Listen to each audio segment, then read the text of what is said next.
Assalamualaikum warahmatullahi wabarakatuh. Saya akan menjelaskan tentang mobile computing definition untuk memenuhi tugas komputasi berkelanjutan. Yang pertama, pengertian mobile computing. Dari segi bahasa, computing artinya komputasi atau sesuatu yang bisa berjalan dengan fungsi seperti komputer. Sedangkan mobil adalah sesuatu barang atau khususnya elektronik yang mudah dibawa kemana-mana. Mobil computing adalah seperangkat benda atau teknologi yang memiliki teknologi secanggih komputer dan mampu melakukan komunikasi walaupun user dari alat tersebut sedang melakukan perpindahan. Mobile computing merupakan sekumpulan operasi-operasi komputasi yang mengizinkan seseorang untuk mengakses informasi dari peralatan portable seperti notebook, PDA, mobile phone, pemutar musik, peralatan game, portable, dan sebagainya, di mana dapat digunakan untuk mendukung komunikasi. Perkembangan mobil computing. Seperti yang ada di gambar, sebelum ke suatu mobil computing, dahulu menggunakan single user yang mengacu pada suatu sistem operasi yang hanya bisa digunakan oleh satu pengguna setiap saat. Setelah itu berkembang networking yang merupakan suatu kesatuan komputer yang dihubungkan melalui kabel, sehingga komputer yang satu dengan komputer lainnya saling berhubungan dengan cara komunikasi, bertukar informasi, sharing file, printer, dan lain-lain. Kemudian berkembang menjadi bentuk Local Area Network atau LAN, Metropolitan Area Network atau MAN, Wide Area Network, WAN, dan sekarang yang lagi berkembang adalah mobile computing. Fungsi mobile computing yaitu komunikasi, akses internet, hiburan, produktivitas, navigasi, keamanan, dan kesehatan.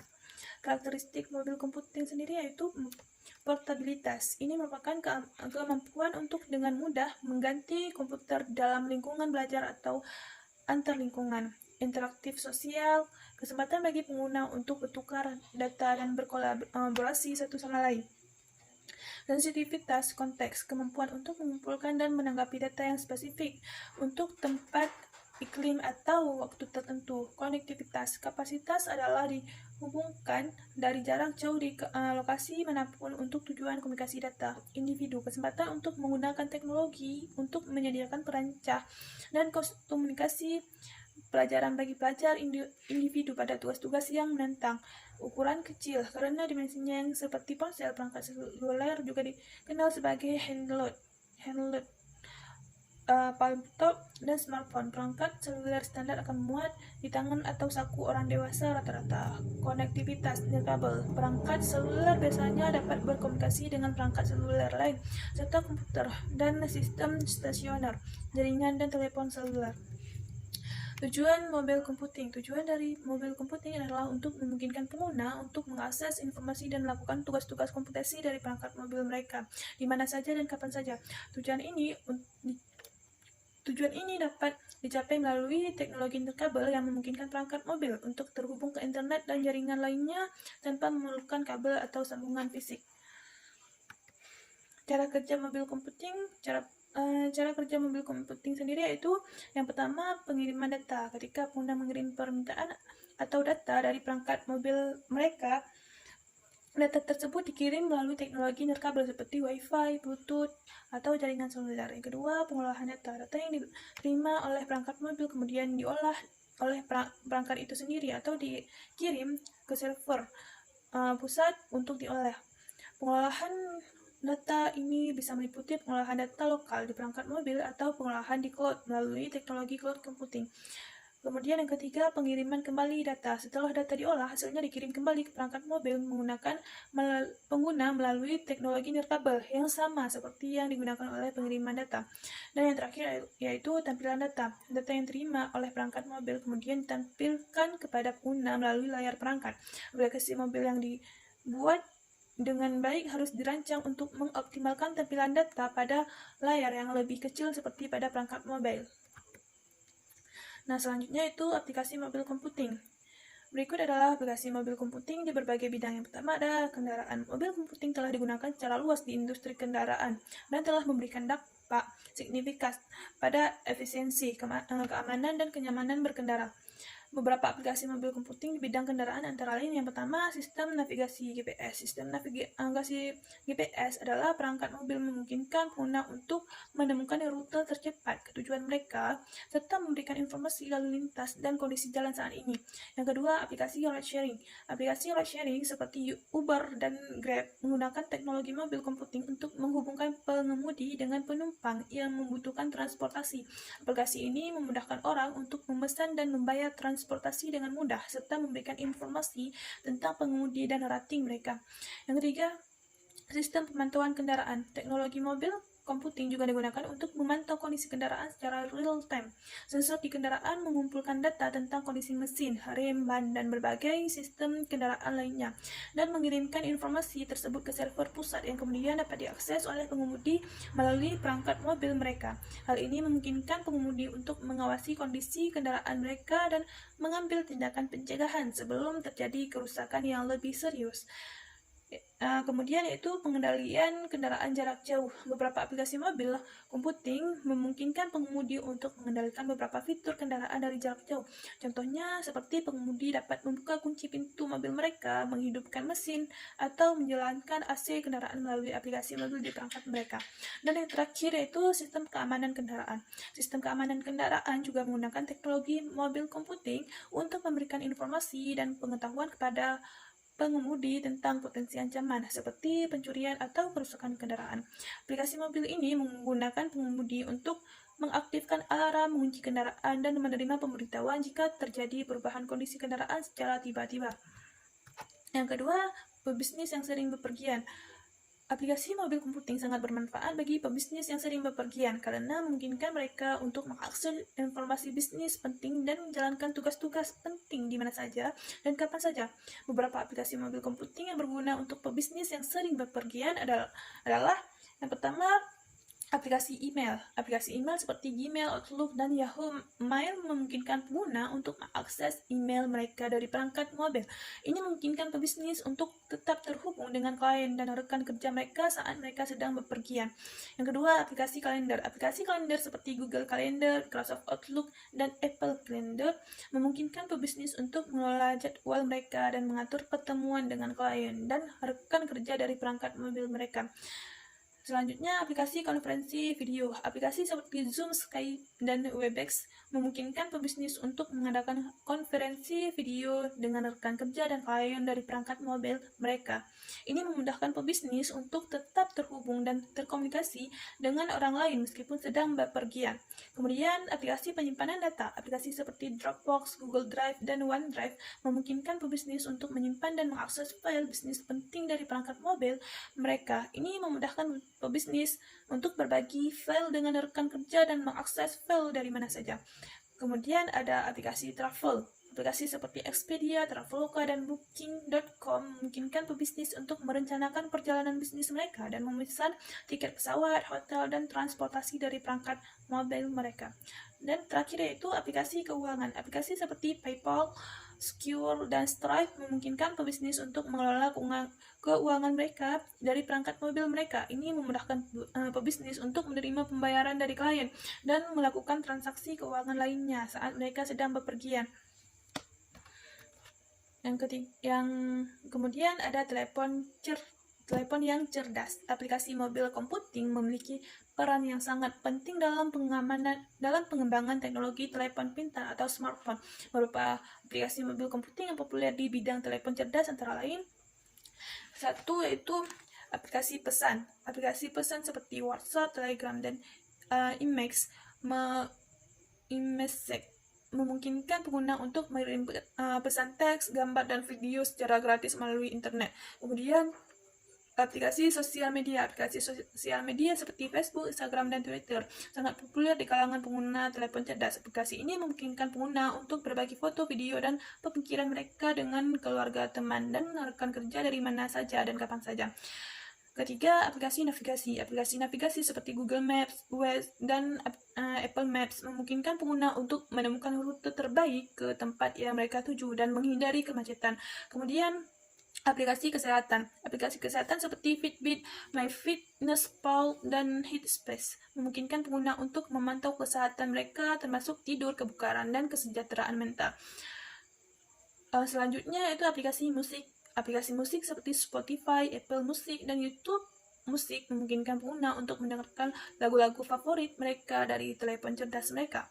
Dan yang terakhir, aplikasi permainan. Aplikasi permainan seperti Clash of Clans, Candy Crush, dan PUBG sangat populer di kalangan pengguna telepon cerdas. Aplikasi ini memungkinkan pengguna untuk bermain game di mana saja dan kapan saja, dan sangat cocok untuk mengisi waktu luang. D yaitu invisible, ubiquitous, or pervasive and wearable computing adalah konsep yang terkait dengan integrasi teknologi ke dalam kehidupan sehari-hari, di mana perangkat dan sensor tertanam di lingkungan atau bahkan di pakaian atau aksesoris pengguna. Komputasi seluler memainkan peran penting dalam memungkinkan konsep-konsep ini dengan menyediakan konektivitas, kekuatan pemrosesan, dan antarmuka pengguna yang diperlukan. Beberapa contoh aplikasi mobil computing di bidang ini adalah yang pertama, rumah pintar. Perangkat seluler dapat digunakan untuk mengontrol dan memantau berbagai aspek rumah pintar seperti pencahayaan, suhu, keamanan, dan sistem hiburan. Kemudian pemantauan kesehatan. Perangkat yang dapat digunakan seperti pelacak kebugaran dan jam tangan pintar dapat digunakan untuk memantau berbagai parameter kesehatan seperti detak jantung, pola tidur, dan tingkat aktivitas. Selanjutnya, augmented reality. Perangkat seluler dapat digunakan untuk menghamparkan informasi digital ke dunia fisik, menciptakan pengalaman augmented reality. Teknologi ini dapat digunakan dalam berbagai bidang seperti pendidikan, hiburan, dan pemasaran. Kemudian yang terakhir yaitu layanan berbasis lokasi. Perangkat seluler dapat menggunakan berbagai sensor seperti GPS untuk menyediakan layanan berbasis lokasi seperti navigasi, pencarian lokal, dan rekomendasi hasil personalisasi. Teknologi ini dapat digunakan di berbagai bidang seperti pariwisata, retail, dan transportasi. E yaitu di bidang kantor atau rumah cerdas. Komputasi seluler juga memungkinkan pengembangan kantor dan rumah pintar di mana berbagai perangkat saling terhubung dan dapat dikontrol melalui perangkat seluler. Beberapa contoh aplikasi mobil computing di bidang ini adalah yaitu kantor pintar. Perangkat seluler dapat digunakan untuk mengontrol berbagai peralatan kantor seperti lampu, AC, proyektor, dan printer. Hal ini dapat meningkatkan efisiensi dan mengurangi konsumsi energi dengan memastikan bahwa peralatan hanya digunakan saat dibutuhkan. Kedua, otomisasi rumah. Perangkat seluler dapat digunakan untuk mengontrol berbagai aspek rumah pintar seperti pencahayaan, suhu, keamanan, dan sistem hiburan. Ini dapat meningkatkan kenyamanan dan keamanan dengan memungkinkan pengguna mengontrol rumah mereka dari jarak jauh. Yang ketiga, rapat virtual. Perangkat seluler dapat digunakan untuk berpartisipasi dalam rapat virtual. Kemungkinan pengguna untuk bergabung dalam rapat dari mana saja dan kapan saja. Hal ini dapat meningkatkan efisiensi dan mengurangi kebutuhan perjalanan fisik yang dapat memakan waktu dan mahal. Dan yang terakhir yaitu penyimpanan cloud. Perangkat seluler dapat digunakan untuk mengakses layanan penyimpanan cloud, memungkinkan pengguna untuk mengakses file dan dokumen mereka dari mana saja dan kapan saja. Ini dapat meningkatkan fleksibilitas dan produktivitas dengan memungkinkan pengguna bekerja dari jarak jauh dan berkolaborasi dengan orang lain. F. Ruang pertemuan atau konferensi. Komputasi seluler atau mobil computing juga memungkinkan pengembangan aplikasi inovatif di bidang pertemuan dan konferensi. Berikut adalah beberapa contoh bagaimana komputasi seluler digunakan dalam bidang ini. Yang pertama, aplikasi manajemen acara. Aplikasi seluler dapat digunakan untuk mengelola dan mengatur acara, termasuk konferensi dan rapat. Aplikasi ini memungkinkan penyelenggara membuat jadwal, mengirim pengingat, dan mengelola peserta. Kedua, rapat virtual. Perangkat seluler dapat digunakan untuk berpartisipasi dalam rapat virtual dan webinar. Hal ini memungkinkan peserta untuk bergabung dalam rapat dari jarak jauh dan mana saja di dunia, mengurangi kebutuhan perjalanan fisik dan meningkatkan kenyamanan. Kemudian polling waktu nyata. Perangkat seluler dapat digunakan untuk melakukan polling dan survei waktu nyata selama rapat dan konferensi. Ini memberikan penyelenggara umpan balik instan dari peserta dan memungkinkan mereka menyesuaikan agenda secara real time. Dan yang terakhir yaitu berbagai atau berbagi dokumen. Perangkat seluler dapat digunakan untuk berbagi dokumen dan presentasi selama rapat dan konferensi. Ini memungkinkan peserta untuk mengakses informasi di perangkat seluler mereka dan membuatnya lebih mudah untuk berkolaborasi dan berbagi informasi. G. Taksi, polisi, pemadam kebakaran. Komputasi seluler atau mobil computing memungkinkan pengembangan aplikasi inovatif di bidang transportasi dan layanan darurat, termasuk polisi dan pemadam kebakaran. Berikut adalah beberapa contoh bagaimana komputasi seluler digunakan di bidang ini. Pertama, aplikasi panggil taksi. Aplikasi seluler telah merevolusi cara orang memanggil taksi, membuatnya lebih mudah dan nyaman untuk memesan tumpangan. Dengan aplikasi seperti Uber dan Lyft, pengendara dapat menggunakan perangkat selulernya untuk memesan perjalanan, melacak pengemudinya, dan membayar ongkosnya. Kemudian aplikasi polisi dan layanan darurat. Aplikasi seluler dapat digunakan oleh polisi dan layanan darurat untuk mengakses informasi saat berpergian. Misalnya, petugas polisi dapat menggunakan perangkat seluler untuk mengakses catatan kriminal, melihat peta area patroli mereka, dan berkomunikasi dengan petugas lain secara waktu nyata. Yang ketiga, aplikasi pemadam kebakaran. Aplikasi seluler dapat digunakan untuk Departemen Pemadam Kebakaran untuk melacak insiden dan mengelola sumber daya. Misalnya, petugas pemadam kebakaran dapat menggunakan perangkat seluler untuk mengakses peta tata letak bangunan, melacak lokasi hidran kebakaran, dan berkomunikasi dengan responden lainnya secara real time. Dan yang terakhir yaitu aplikasi navigasi dan perutilan. Perangkat seluler dapat digunakan untuk menyediakan navigasi waktu nyata dan informasi perutilan untuk petugas tanggap darurat. Hal ini memungkinkan mereka untuk menavigasi ke tujuan dengan cepat dan efisien, menghemat waktu yang berharga dalam situasi kritis. Kemudian yaitu pertolongan bencana. Komputasi seluler memainkan peran penting dalam respons bencana dan upaya bantuan. Berikut adalah beberapa contoh bagaimana komputasi seluler digunakan di bidang bantuan bencana. Yang pertama, aplikasi tanggap bencana. Aplikasi seluler dapat digunakan oleh tim tanggap bencana untuk melacak lokasi korban, menilai kerusakan, dan mengordinasikan upaya bantuan. Aplikasi ini juga dapat memberikan pembaruan waktu nyata tentang kondisi cuaca dan informasi penting lainnya. Kemudian, media sosial. Platform media sosial seperti Twitter dan Facebook dapat digunakan untuk memberikan pembaruan waktu nyata tentang bencana, berbagi informasi tentang tempat penampungan dan sumber daya darurat, dan mengordinasikan upaya bantuan. Korban bencana juga dapat menggunakan media sosial untuk meminta bantuan dan berhubung dengan orang tersayang.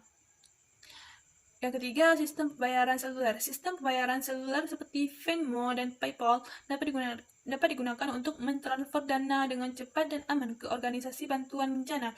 Ini dapat membantu memberikan bantuan keuangan segera kepada mereka yang terkena dampak bencana. Dan yang terakhir yaitu teknologi drone. Drone yang dilengkapi kamera dan sensor dapat digunakan untuk menilai kerusakan dan mengumpulkan data real time di area bencana. Informasi ini dapat digunakan untuk membantu memprioritaskan upaya pertolongan dan mengalokasikan sumber daya secara lebih efisien. I yaitu peringatan dini bencana. Komputasi seluler banyak digunakan dalam sistem peringatan dini bencana untuk memperingatkan orang-orang tentang potensi ancaman dan mengambil tindakan pencegahan. Berikut adalah beberapa contoh bagaimana komputasi seluler digunakan dalam bidang peringatan dini bencana. Pertama, aplikasi seluler peringatan dini bencana dapat digunakan untuk memberitahu orang secara real time tentang bencana alam seperti angin topan, gempa bumi, dan banjir. Aplikasi ini menggunakan GPS untuk mengidentifikasi lokasi pengguna dan mengirimkan peringatan tentang potensi ancaman ke ponsel cerdas mereka. Kemudian, notifikasi SMS. Notifikasi SMS dapat dikirim ke orang-orang di daerah rawan bencana untuk memperingatkan mereka tentang potensi bencana.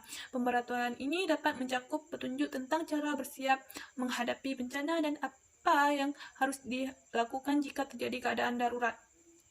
Ketiga, Sensor seluler. Sensor seluler dapat digunakan untuk memantau kondisi cuaca dan faktor lain yang mungkin mengidentifikasi potensi bencana. Data ini dapat digunakan untuk memicu peringatan otomatis kepada orang-orang di area yang terkena dampak.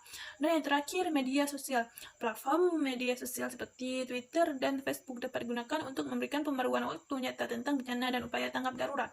Platform ini juga dapat digunakan untuk berkomunikasi dengan orang-orang di daerah rawan bencana dan berbagi informasi tentang cara tetap aman. Dan yang terakhir yaitu tentang di bidang games. Komputasi seluler telah merevolusi industri game dengan memberi pengguna kemampuan untuk bermain game di smartphone dan tablet mereka kapan saja dan di mana saja. Berikut adalah beberapa contoh bagaimana komputasi seluler digunakan di bidang game seluler. Pertama, aplikasi game seluler. Aplikasi game seluler dirancang khusus untuk ponsel cerdas dan tablet yang tersedia untuk diunduh di toko aplikasi. Aplikasi ini memungkinkan pengguna untuk bermain game di perangkat seluler mereka dengan banyak game yang menawarkan opsi multi pemain. 2. Augmented reality dan virtual reality. Teknologi AR dan VR telah diintegrasikan ke dalam mobil gaming, menciptakan pengalaman gaming dan lebih imersif. Game AR menggunakan kamera pada perangkat seluler untuk menempatkan elemen virtual ke dunia nyata, sedangkan game VR menciptakan lingkungan simulasi untuk dijelajahi pemain. Kemudian, cloud gaming memungkinkan pengguna untuk bermain game di perangkat seluler mereka tanpa memerlukan perangkat kelas atas. Game dialirkan dari server jarak jauh, mengurangi persyaratan perangkat keras untuk perangkat seluler. Kemudian yang terakhir, game sosial. Aplikasi game sosial memungkinkan pengguna untuk bermain game dengan teman dan keluarga mereka, baik secara real time atau asinkron. Aplikasi ini biasanya menawarkan opsi multi pemain, memungkinkan pengguna bersaing satu sama lain atau bekerja sama untuk menyelesaikan tantangan.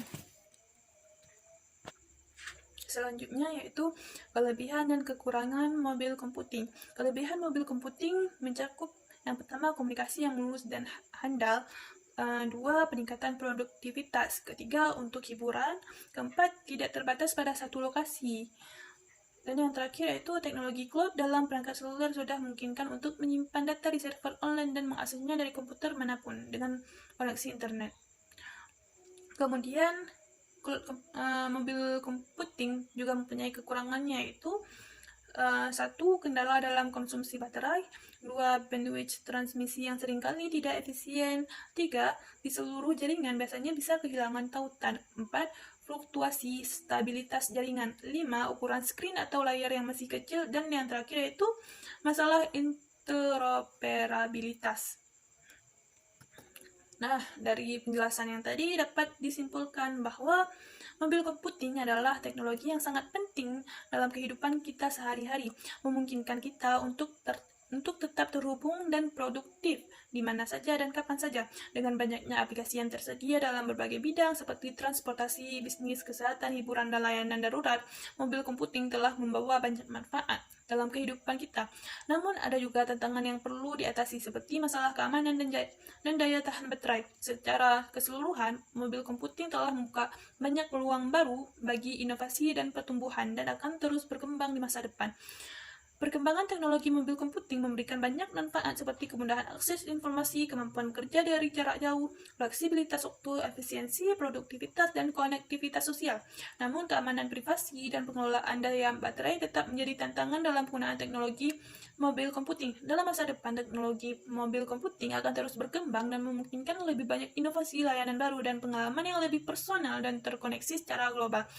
Sekian penjelasan dari saya. Wassalamualaikum warahmatullahi wabarakatuh.